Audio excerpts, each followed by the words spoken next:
Can I just let go?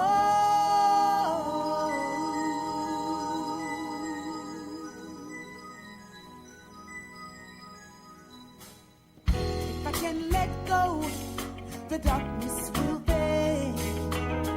If I can just let go, there's a light all around me. The pain in my body kills me.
Purpose statement.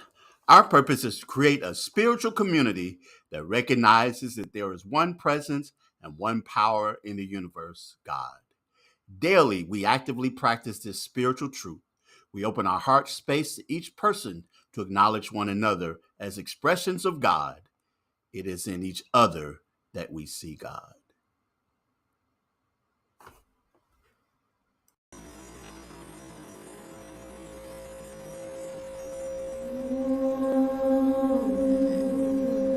May our hearts be open.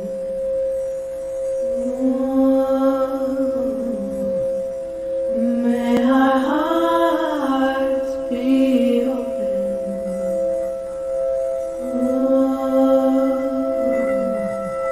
May our hearts be open.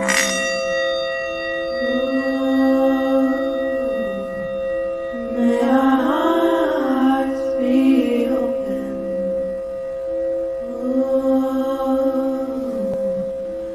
May our hearts be open. Greetings, family and friends, and welcome home. Taking a deep breath in, exhaling. As we enter our Open Heart Spiritual Center Sunday celebration, may we settle ourselves deeply into this sacred space that we all create together, knowing that we are connected by spirit wherever we may be, settling into the deep quiet and opening our hearts to receive the messages that are our gifts. May we focus on the divine feminine that dwells within us, mothering us, whatever our age, as we allow, and helping us nurture those around us, family, friends, those we know and those we don't, helping us create peace and harmony for this world, and helping us this morning to listen, letting go of the many thoughts that may distract us. May we sit in the calm and joy of our celebration. And so it is.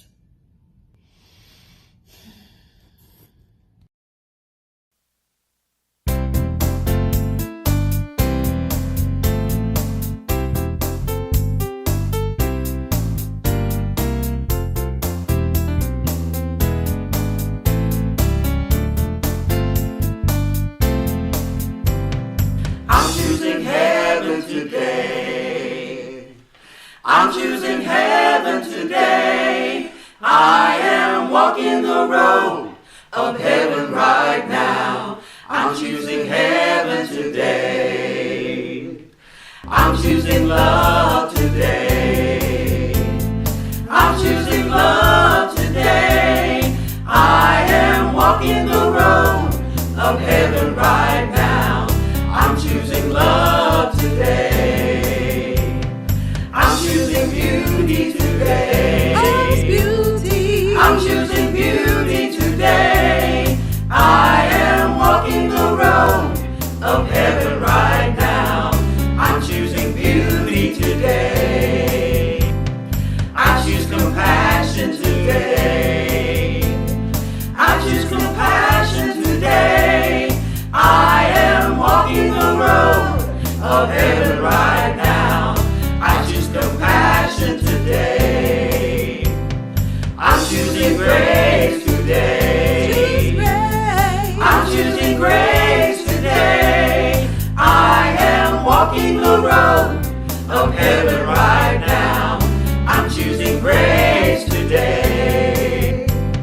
I'm choosing life today. I'm choosing life today.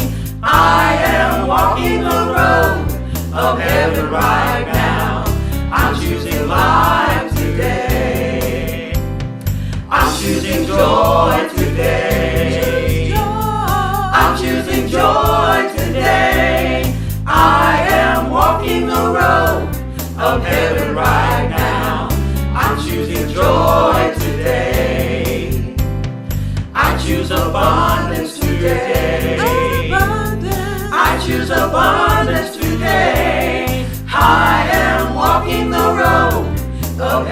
right now.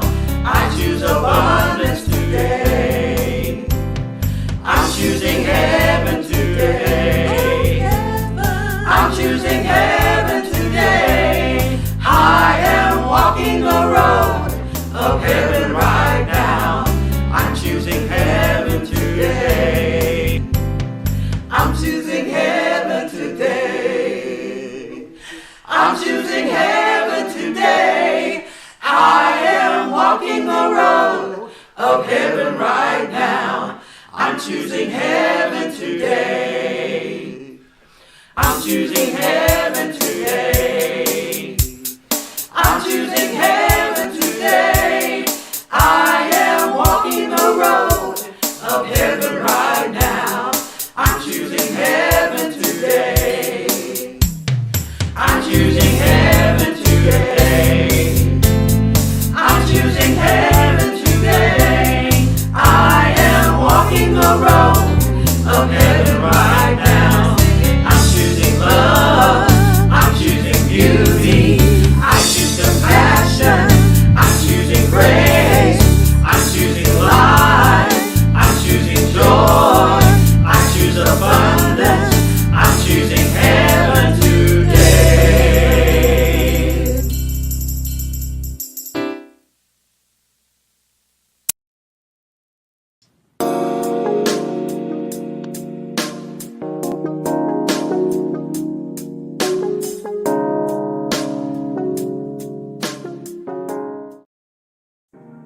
What comes from the heart reaches the heart. Good morning and welcome to our Heartstream for this Sunday, March the 17th, 2024. We are in our third week of recognizing and celebrating Women's History Month. We have our speaker today, the Reverend Joanne McFadden, that you will hear more about later and hear from her. And we also, as I'd like to remind you that on today at 11 a.m., I will be the guest speaker at Unity Christian Church. And then the following two Sundays, on the 24th and on the 31st, I will also be the speaker. And as we have said, on the 24th, next Sunday, we are going to, after the service, have a potluck. And we're inviting Open Heart family to come and to share in the service at 11. And then following the potluck, we'll have an opportunity to fellowship with members from Unity Christian Church, and it will be a great time to see one another and to be with friends. And I know that there are people that will be new friends that as we gather together, but it'll be a great time, and I'm encouraging you to come out and to share with us in these times that we're going to be with Unity Christian Church. There is a place on the website. We've reached the deadline, but you can go there today and RSVP, and also tell what you're going to bring for the potluck.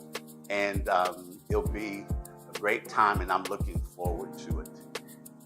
Again, I ask always for your support, your sharing the message, letting people know about Open Heart and this Heartstream, and also your financial gifts are important, that you would also do that. If you've not given before, or maybe have been on a hiatus of giving, I'd like to ask you to consider doing so today.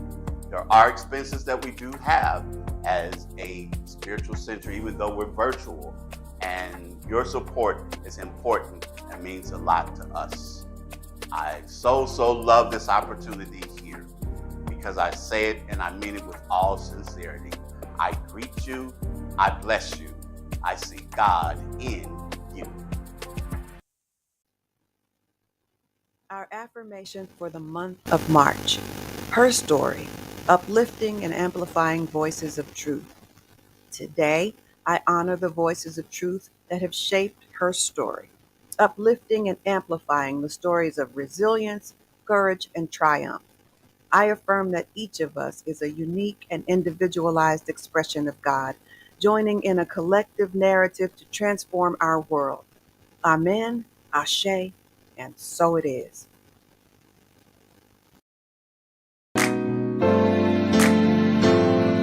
Today is a day like no other day. Just think and you'll know that it's true. like today should be holidays. So I'm singing this message to you. Happy birthday to you. Happy birthday to you. Happy birthday to you. Just have a happy day. Let's take a minute and find out what's happening with Open Heart this week and in the weeks to come. Here are your announcements. At Open Heart, we believe in the power of affirmative prayer. Each and every individual and family you see represented here, we continue to pray for you. Our prayer team each morning remembers you, and we hold the space for you, as well as all of you who are a part of our Open Heart family.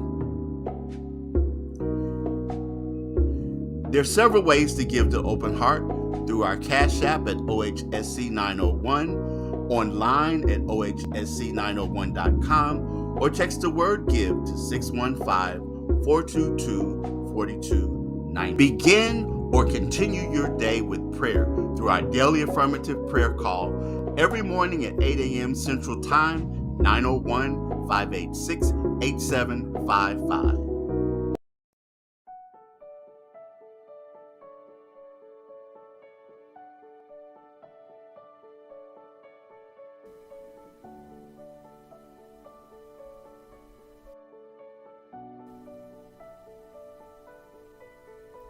Two women, Melinda Elliott Kramer and Nona Brooks, one born in 1844 and the other in 1861, one raised in the Quaker faith, the other raised Presbyterian, both seeking to grow spiritually, one in San Francisco and one in Pueblo, and both in need of healing. Each came to beliefs that are the foundation of the divine science movement. The main founder, Melinda Elliott Kramer, was born in Indiana in 1844. Plagued by persistent health problems and upon a doctor's advice, in 1872, her family moved to San Francisco for the clean California air. There she soon married. Her health did not improve, and she lived as an invalid. Family and friends advised her to seek further medical treatment. She refused. Raised a Quaker, she prayed regularly. When asked what she planned to do, she said, "Get well, of course." And she prayed. In 1885, after spending an hour in meditation and prayer over her condition, Kramer had a divine revelation. She later said that that hour was the beginning of her realization of the oneness of life. Freed from the belief that her medical condition controlled her, she was healed within 2 years. Energized, she began informally teaching family and friends what she had discovered. Though the term was used earlier by Mary Baker Eddy and others, in 1887, Kramer began offering formal classes in divine science. She and her husband established the Home College of Divine Science in 1888. Meanwhile, she started Harmony, one of the first metaphysical magazines ever published. She became a major teacher in New Thought and began traveling the country offering classes. Nona Lovell Brooks, who would come to be described as a prophet of modern mystical Christianity, was born in Kentucky in 1861. She was raised in West Virginia, where her family moved their 11 children to avoid the violent Civil War. By 1886, she and her sisters Althea Brooks Small and Fanny Brooks James were living in Pueblo. Finances were poor. Nona was in ill health, unable to swallow solid food.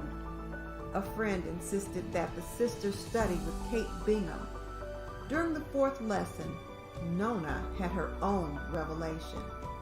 She was flooded with a great light and was completely healed. Financial improvement quickly followed. She and her sisters were delighted, but they realized that their beliefs weren't in alignment with their teacher. Nona said, "We had at that time no thought of establishing a movement. We discussed the subject for our own satisfaction." In 1893, Melinda Kramer began training Nona, ordaining her in December 1898.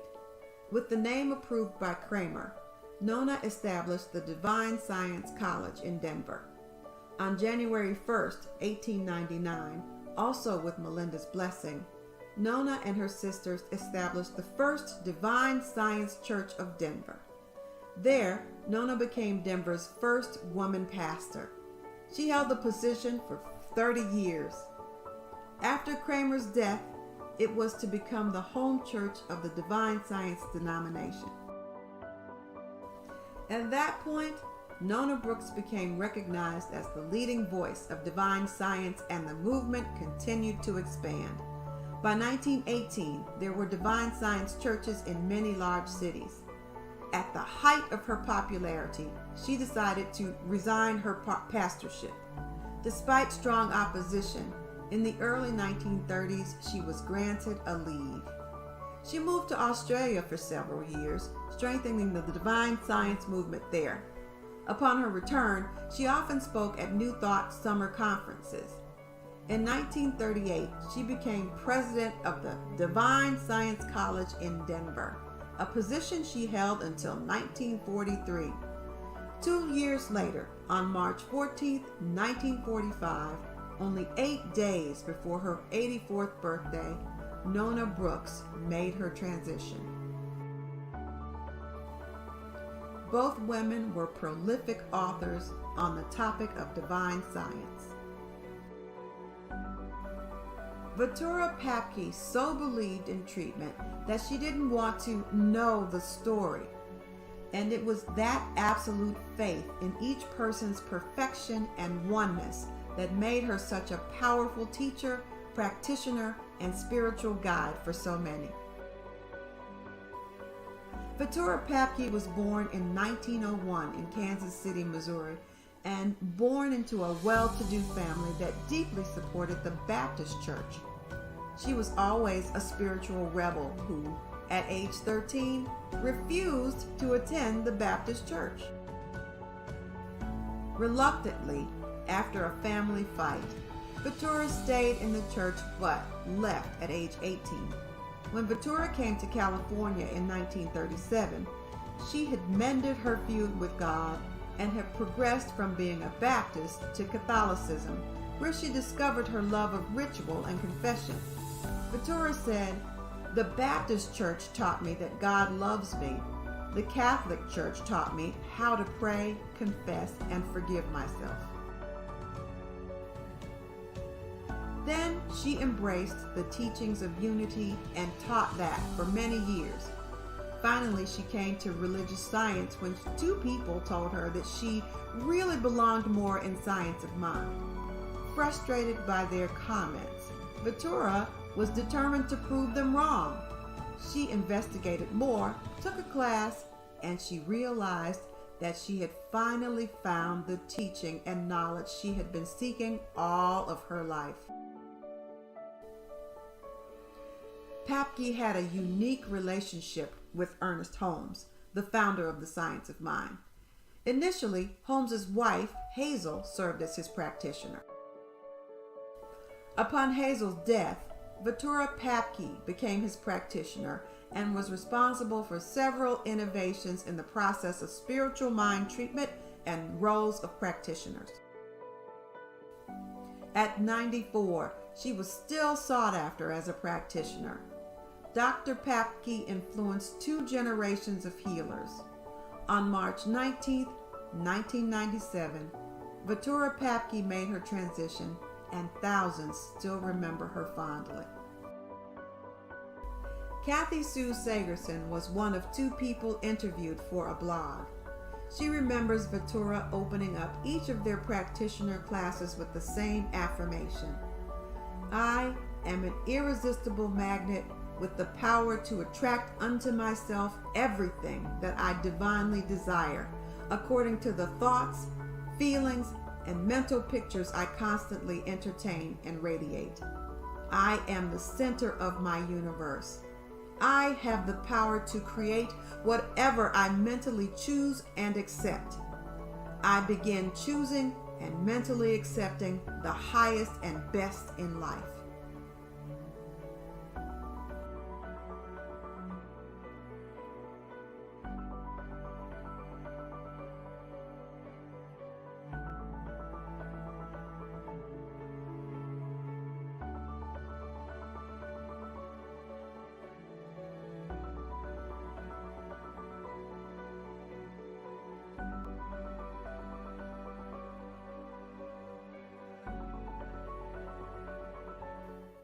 Her story, uplifting and amplifying voices of truth, is the theme for our celebration of Women's Month.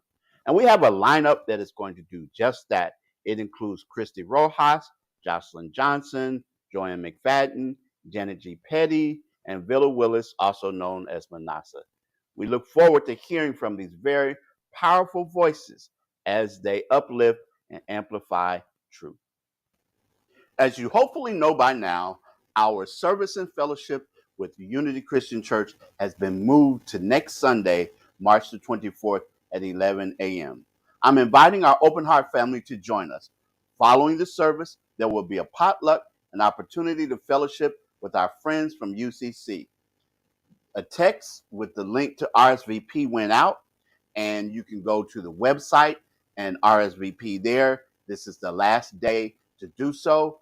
Hopefully, those of you who are planning on coming have already been able to RSVP. Let us know what you're bringing. And it's an opportunity, again, to be with new friends. A lot of them are old friends, actually, but I look forward to that.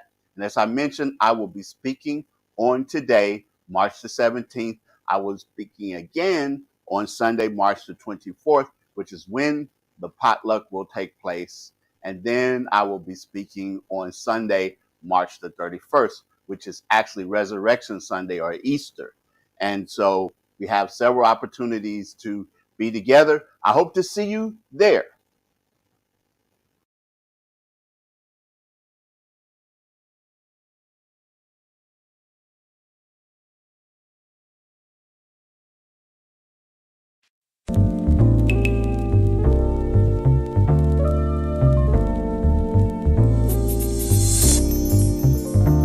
I believe.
Hello, I'm so delighted to be guest speaking at the Open Heart Spiritual Center. Reverend John and I go way back, about 19 years to when we were practitioner classmates.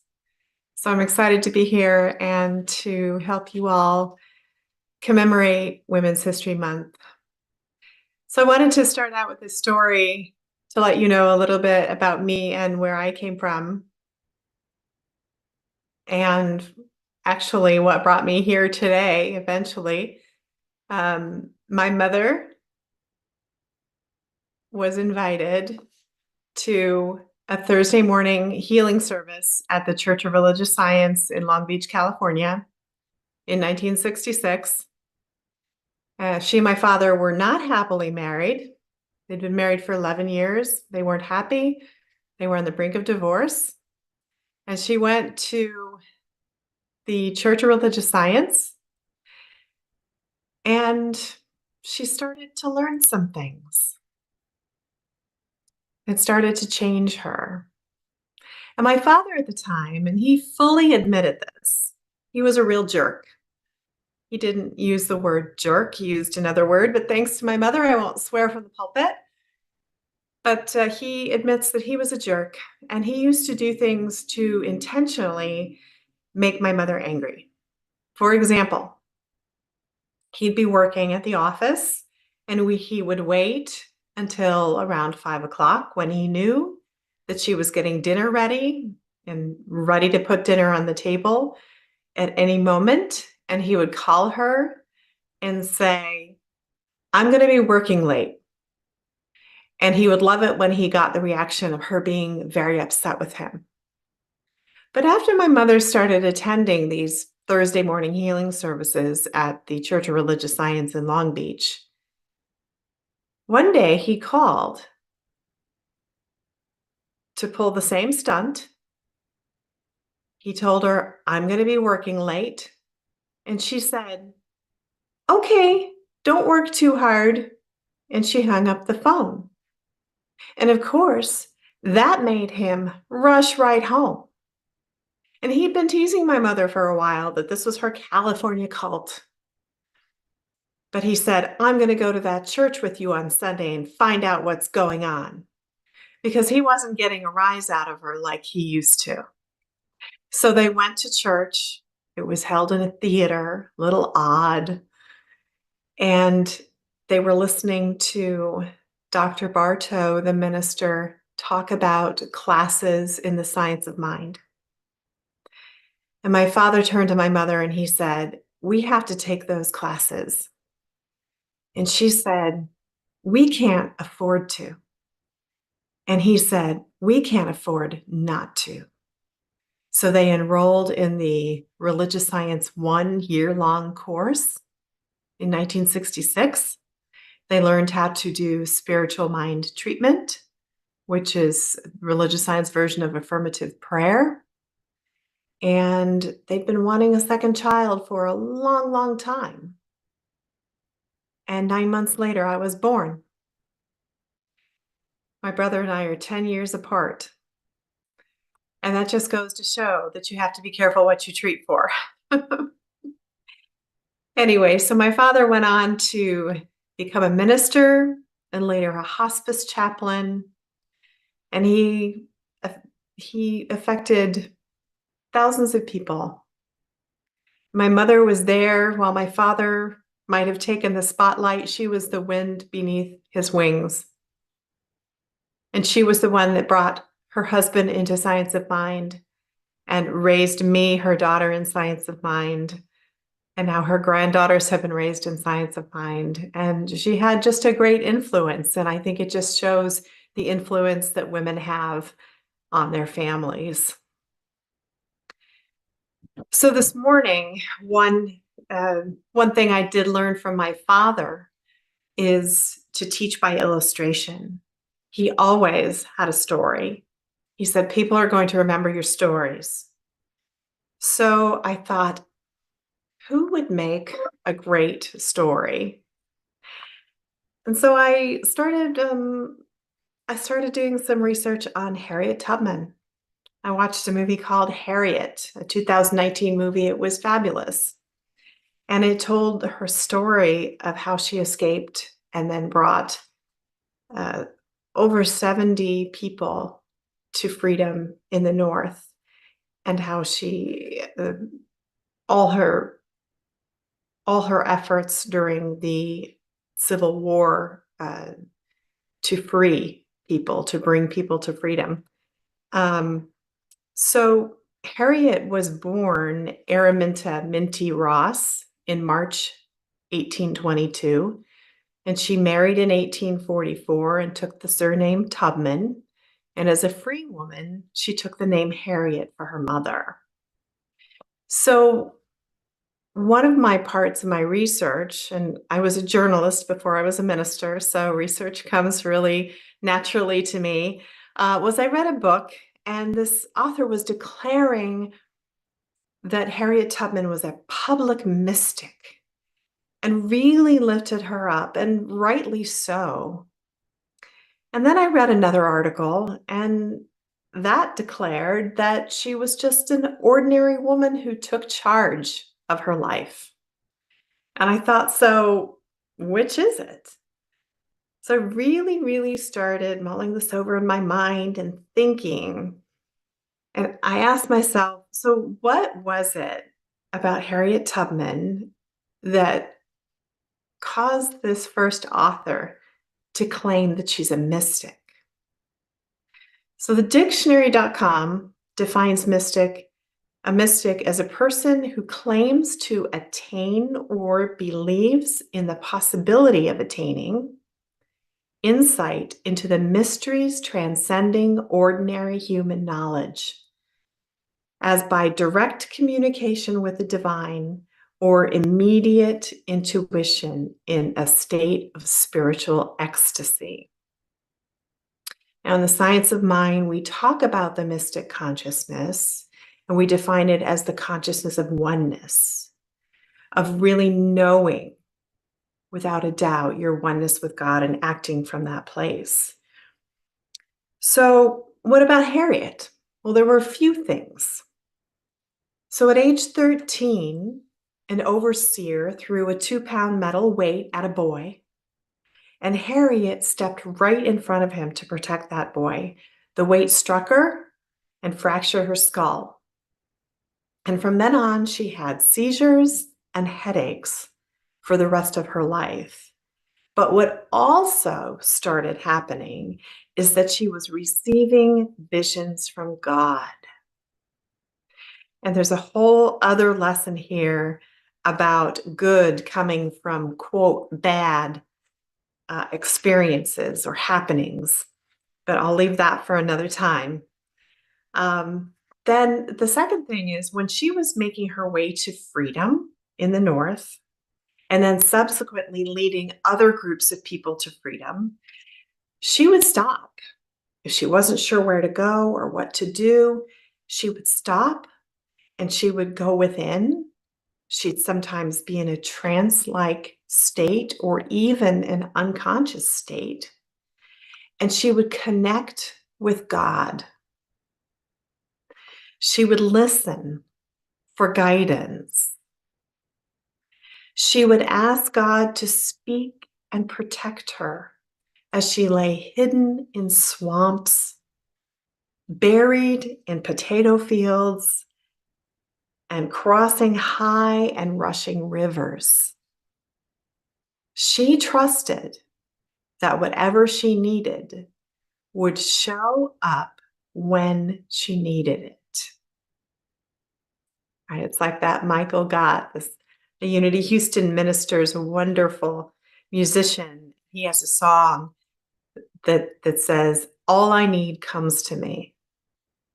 And Harriet lived that way. She knew by going within, by asking the God within her, that she would be supplied with everything that she needed. She would know what she needed to know when she needed to know it. There's a particularly poignant scene in the movie where she has escaped. And the slave owner's son and a bunch of men are out looking for her, and they actually catch her on a bridge. So there's no escape on either side of this bridge. They've cornered her. And the slave owner's son tries to sweet talk her and tell her, she can come home and there won't be any repercussions. And she doesn't trust him. So she gets up on to the bridge and she's gonna jump. She's sitting on the edge of the bridge and she's gonna jump. And she does. She jumps right into the river. And so they think that she's dead. And she said about that later, this is a quote from Harriet herself, "I had reasoned this out in my mind. There was one of two things I had a right to, liberty or death. If I could not have one, I would have the other, for no man should take me alive." And the thing about this is I believe that Harriet had already freed herself in her mind. She had already freed herself from within. She saw herself as a free person. She wasn't going to be shackled from without. She freed herself from within. And she didn't know the how it was going to happen, but she set the intention to be free, and that motivated her to take action. She took action, she escaped after she heard that they were going to sell her south like they had her sisters. She said, "I have to go now." That motivated her to take action. And all the while, she had a steadfast faith and belief that she would be a free woman. And what we teach in the science of mind, in New Thought, is that everything first happens within. Before anything happens without or shows up in our experience, it is a divine idea in the mind of God that we have chosen to be realized.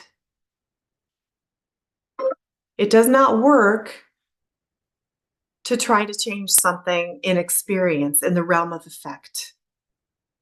We always have to do our work from within first before we experience it without.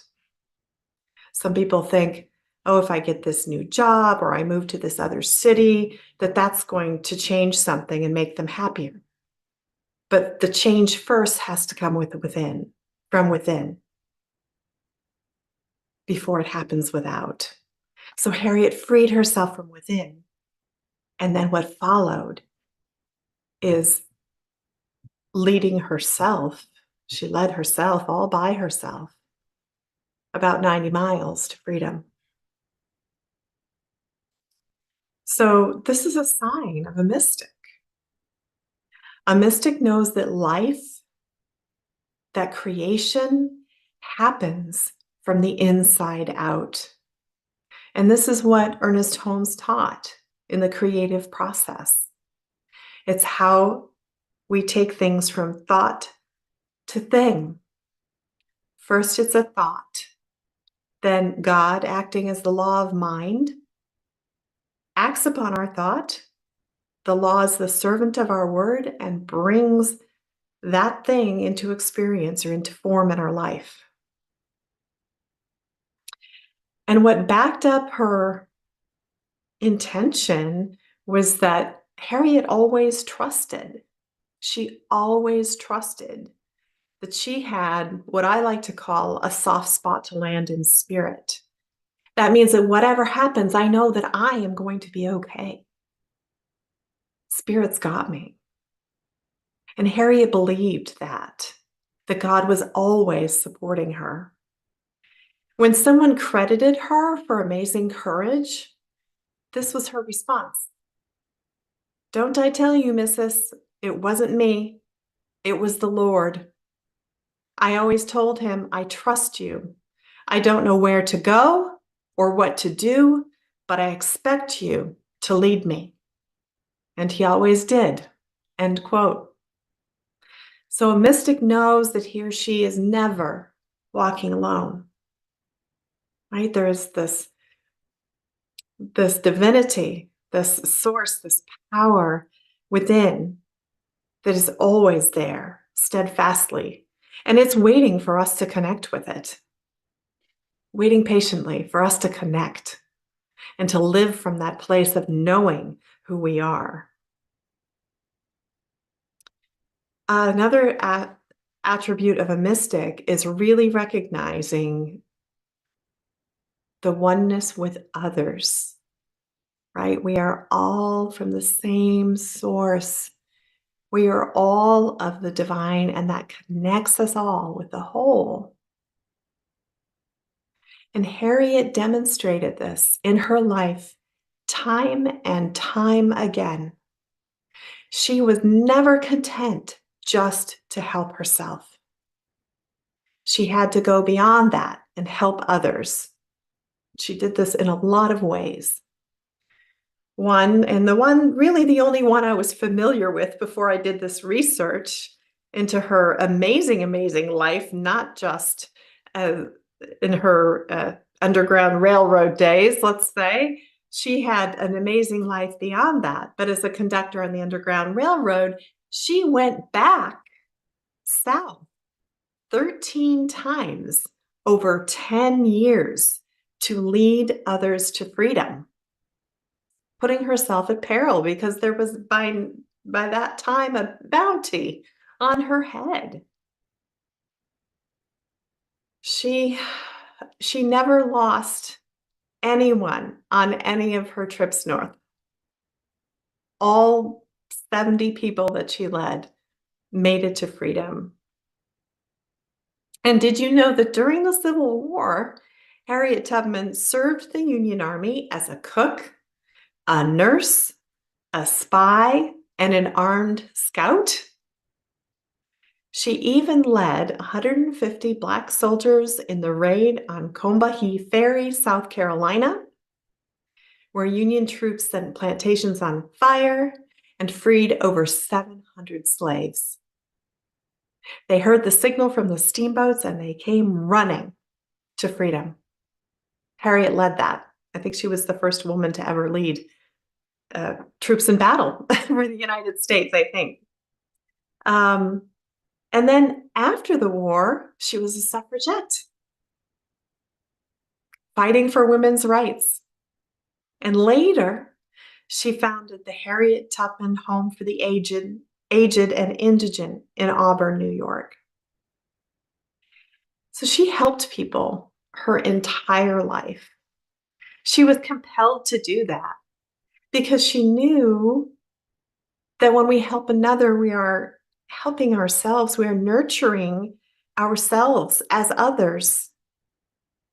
That's what it means to help another person. That's a recognition of oneness. That's living the principle of oneness, which is what we're called to do in this lifetime. And every time we help someone, we get glimpses of the mystic consciousness. We're actually entering into this mystic consciousness probably without even realizing it. So this is where I want to bring you beyond admiration for mystics like Harriet Tubman. I want us to recognize that we have the same opportunity to live in that mystic consciousness because we have the same power and presence within us that every single mystic that we've ever heard of has. Jesus, Buddha, Eckhart, Meister Eckhart, all of them. Ernest Holmes was a modern mystic. But we have that same presence within us and that same opportunity to live from that place of oneness, from really knowing who we are. Sometimes I think that we tend to put these mystics on a pedestal. You know, we've seen some of this in mainstream Christianity with Jesus. Even though Jesus said in John 14:12, "Truly, truly, I say to you, Whoever believes in me will also do the works that I do, and greater works than these will he do, because I am going to the Father. So Jesus is saying, I am going within. And when I go within, I can do anything. I don't think Jesus ever would have wanted to be put on a pedestal. I think he would have wanted us to recognize that we could do these things too, that we could live from this mystical place.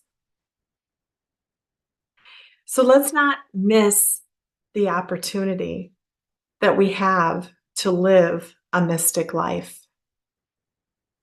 There's an opportunity for you every day to make an impact on others that could extend for generations to come. This is what I'm encouraging you to do in your lives every single day. Don't just meditate on peace, love, and oneness. Practice those God qualities that dwell within you. The spiritual work you do is so incredibly vital to the transformation of consciousness in this world. You don't know where that will lead, or who that will affect, or how far that would go. You just don't know. So I'm going to bring that around full circle to the story about my mother.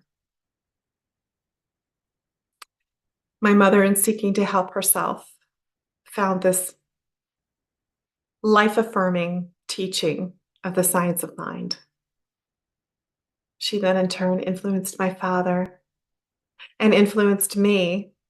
My father became a minister, I became a minister, and we have reached hundreds, thousands maybe of people. If you've read my March, I hope you've read my March daily guides in the Science of Mind magazine. I get to reach a lot of people through my writing, which I love to do, and uplift people and inspire people. Hopefully to make positive changes in their life, to find the peace that dwells within them and to radiate that peace out into the world and to make this world a more peaceful place. So we can all be mystics. God doesn't know big or little. I'm going to quote from Michael Bernard Beckwith's book, Spiritual Liberation. He said, "Your life successes may not be recorded in the pages of history. Your name may not be emblazoned on a marble wall, but the vibrational imprint of your elegance of character will be a legacy in every corner of the cosmos." End quote. Isn't that beautifully said? So I challenge you today to cast yourself like a pebble onto the pond that is the consciousness of humanity and make a difference in this world, like Harriet. Every time you act from the truth of who you are, the mystic you change the world. And together, let us be a force for transformation. And so it is. Namaste.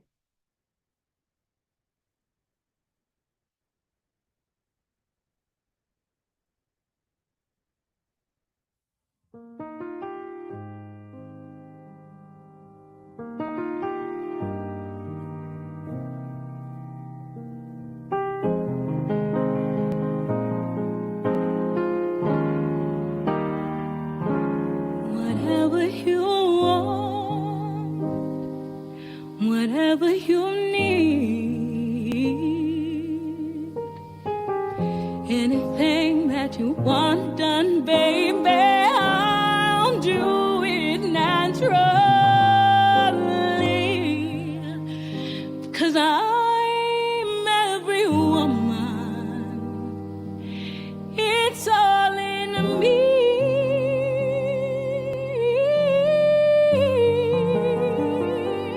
It's all in me.